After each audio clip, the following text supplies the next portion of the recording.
a commencé à la ménagerie du Jardin des Plantes à Paris, avec l'arrivée de 2 nouveaux spécimens, les derniers représentants du genre Elurus. Ce type d'animal est difficile à percevoir, mais si l'on attend un peu... Ah, le voilà, le pandarou, ou petit panda. Comme vous pouvez le constater, il s'agit d'un animal très mignon, qui fait un tabac auprès du public lassé des animaux moins mignons, comme l'arcale, le gore, et des autres animaux qui n'ont rien de spécial. Ce couple de pandas est composé d'un mâle, appelé Gérard, et d'une femelle, Linda. Ils s'étaient parfaitement adaptés à leur nouvel habitat, et les visiteurs affluaient en masse pour voir ce couple faire les équilibristes et se baffrer de bambou. Mais un matin, alors que Madeleine, la responsable de l'enclos des pandarous, va pour les nourrir, un des animaux manque à l'appel. Au début, je pensais qu'elle se cachait ou qu'elle était malade, alors je me suis mise à fouiller l'enclos. Et c'est là que je me suis rendu compte que Linda avait vraiment disparu. Je comprenais pas comment elle avait fait pour s'échapper, alors j'ai tout de suite alerté la direction. Après des heures de recherche infructueuses à l'intérieur et à l'extérieur de la ménagerie, il fallut se rendre à l'évidence, Linda avait disparu.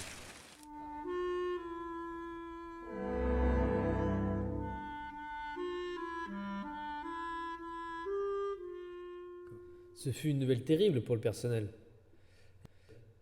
Gérard, il est devenu déprimé, il se cachait dans son enclos. Et puis les clients, ils ont commencé à râler. Et ils ont fini par ne plus venir du tout.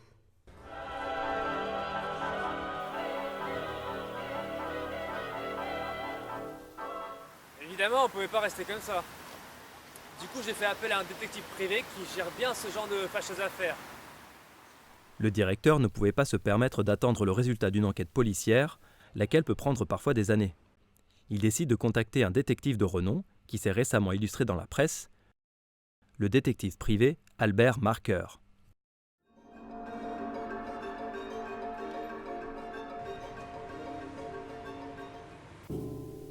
Ah oui, je me souviens bien de ce dossier. D'ailleurs, ce n'est pas la première fois que le Jardin des Plantes faisait appel à nos services. Je me rappelle notamment de cet attentat à la grenouille venimeuse au Louvre. C'était il y a quelque temps. Mais je dois avouer que cette histoire de pandarou était particulièrement sordide.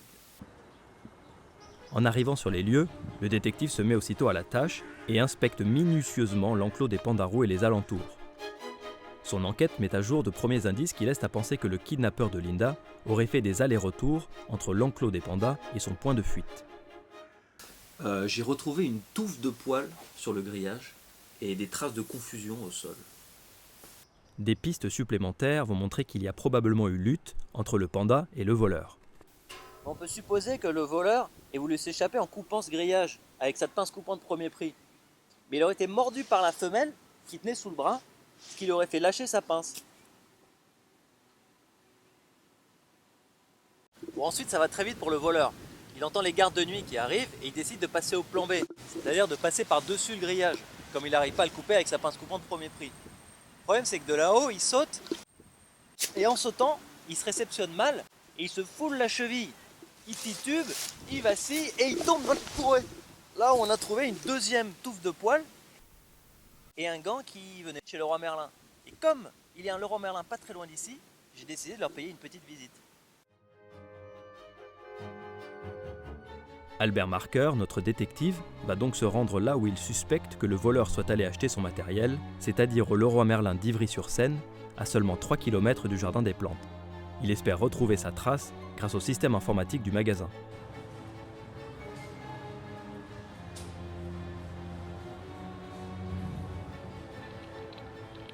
Dans le système, le détective va chercher un achat comprenant une pince et des gants, et c'est sans surprise qu'il va trouver cette combinaison précise d'achat.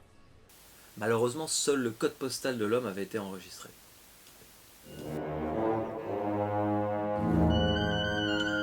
Le voleur était donc bien passé par le Leroy Merlin d'Ivry-sur-Seine, mais impossible de savoir où il se trouvait à présent. C'est toujours difficile de laisser un client dans le doute comme ça. Et puis c'était aussi un échec personnel, je vous l'avoue. Le détective était dans l'impasse.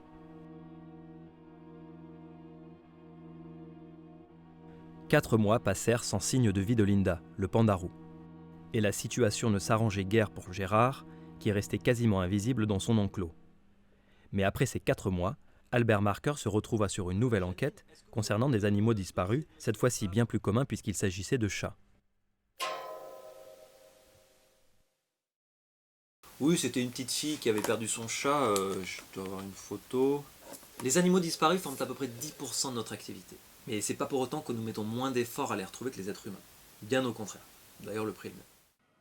Le détective Marker va donc se rendre dans le quartier résidentiel de cette petite fille afin d'enquêter sur son chat.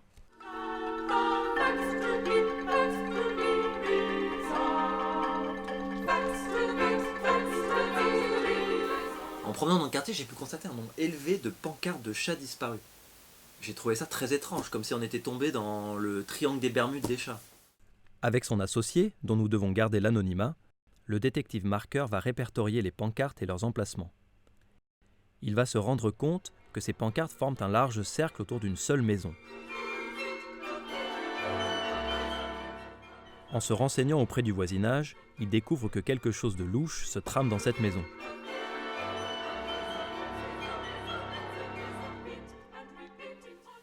Mais c'est surtout le code postal qui a attiré mon attention. L'adresse de cette maison avait le même code postal que celui du voleur de Pandarou. Et ça, c'était pas anodin.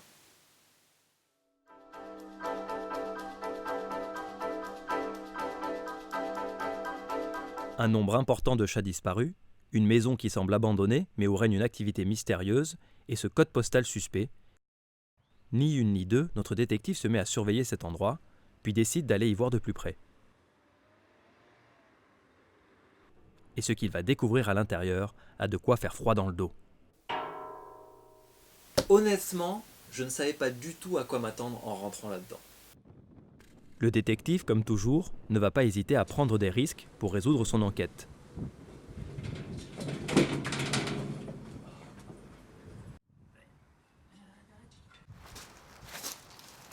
Il va procéder à une entrée subreptice, une technique souvent nécessaire et toujours efficace, mais malheureusement peu tolérée par la justice, encore aujourd'hui.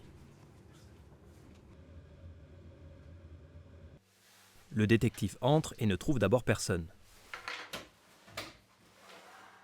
C'est une maison de banlieue typique, au mobilier sans cohérence esthétique aucune.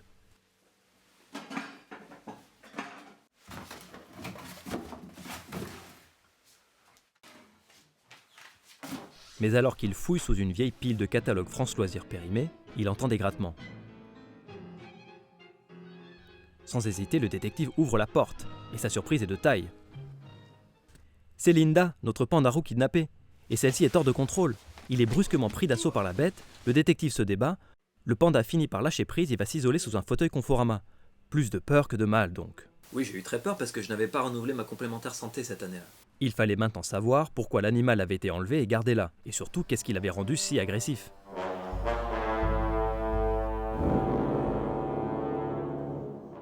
Si l'on regarde bien, le panda a littéralement bondi à la gorge du détective. Lorsque nous avons montré ces images à un spécialiste du pandarou, il n'en revenait pas. Oui, c'est tout à fait anormal pour un Hellerus fulgens ou Pandarou de bondir aussi haut. Pour nous, il n'y avait que deux explications possibles. C'est soit il avait fait de la gym, comme pour certains animaux de cirque, soit il était dans un état psychologique d'une extrême fébrilité, ce qui expliquerait son agressivité. Regardez, voici les images de Linda avant sa capture, jouant avec une citrouille. Elle est gracieuse et semble jouir pleinement de la vie. Alors qu'est-ce qui a pu pousser cet animal normalement si docile à devenir une véritable machine à tuer ? Les premiers indices que nous avons retrouvés à la cave nous indiquaient qu'elle était très mal nourrie. On a retrouvé dans sa gamelle une espèce de farine huileuse qu'on a tout de suite envoyée à un laboratoire d'analyse, où le résultat était sans appel. C'était de la farine sans gluten et de l'huile d'olive. Or, ce qu'il faut savoir, c'est qu'en plus d'être dégueulasse, la farine et l'huile, ça se mélange très mal. Regardez, ça fait des grumeaux. Je pense que si vous ingérez ça, vous risquez d'être sacrément congestionné. Mais ce n'était pas tout. Le sadique qui avait fait ça avait également mis un CD de Roberto Alagna qui tournait en boucle à un volume très élevé.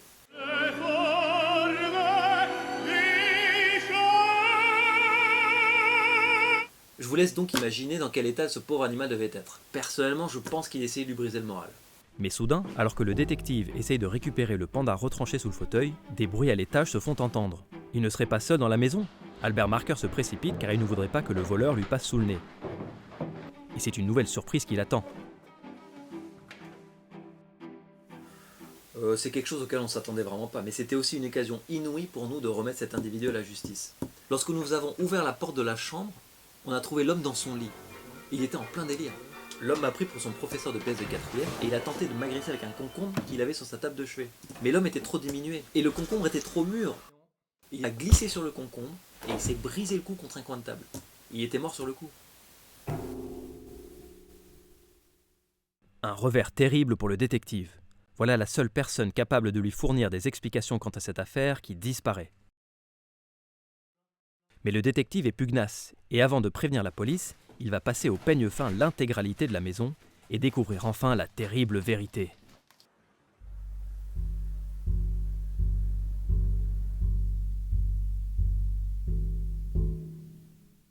La réponse à toutes nos questions est venue de là où on l'a suspecté le moins, c'est-à-dire du menu d'un restaurant chinois. Il y en avait tout un carton chez l'homme. Ça tombait bien parce qu'on voulait prendre une pause déjeuner avec mon collègue après ces longues heures de recherche. C'est lorsque mon collègue a commandé le menu spécial impérial au goût interdit que tout est devenu évident pour moi. En effet, le dernier endroit que le détective n'avait pas encore inspecté était le jardinet. Il s'y trouvait justement un baril suspect qu'il n'avait pas vérifié, persuadé que les réponses se trouvaient à l'intérieur de la maison. Lorsque j'ai ouvert le baril, j'ai vraiment pas été déçu par mon instinct.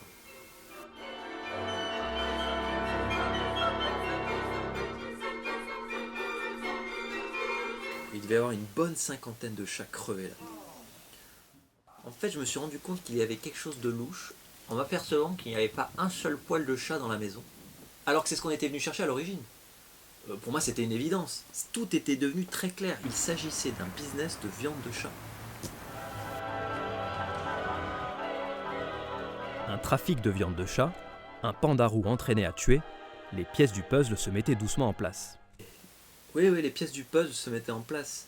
Sur le coup, j'ai pas fait le rapprochement avec le pandarou, je vous avoue. Il a fallu faire une recherche approfondie sur le sujet. Mais j'ai découvert que les pandas femelles sécrètent des phéromones très puissantes qui attirent les chats. Quand vous voyez comment il m'a sauté à la gorge, je vous laisse imaginer ce qu'il ferait à un chat. Le voleur utilisait donc le panda pour appâter les chats. Ensuite, il les tuait et les stockait dans ce baril métallique pour les revendre plus tard au restaurant de la capitale. D'après certains témoignages, on a découvert que ce type était un peu le baron de la viande de chat à Paris. On a voulu en avoir le cœur net en se rendant chez un de ses clients. Et je dois dire qu'on n'a pas été déçus. La viande de chat a un goût très proche du porc, un tout petit peu plus amer. Le chef il nous a expliqué que pour faire du chat, il est préférable de le peler à vif et ensuite de le bouillir. Évidemment, quand vous pelez un chat vif, ça fait du bruit. J'ai tout de suite fait le rapprochement avec le CD de Roberto Alagna qui devait être utilisé comme couverture.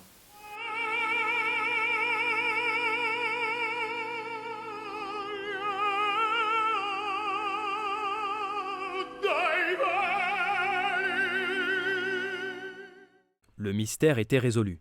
Mais en se renseignant, nous avons découvert que l'homme n'aurait quasiment pas gagné d'argent avec cette opération, car les chats morts étaient achetés à très bas prix. Nous sommes donc en droit de nous poser la question, pourquoi le voleur entretenait-il ce commerce peu fructueux? Était-il un de ces sadiques qui prenaient du plaisir à maltraiter Linda et tuer des chats? Nous ne le saurons peut-être jamais.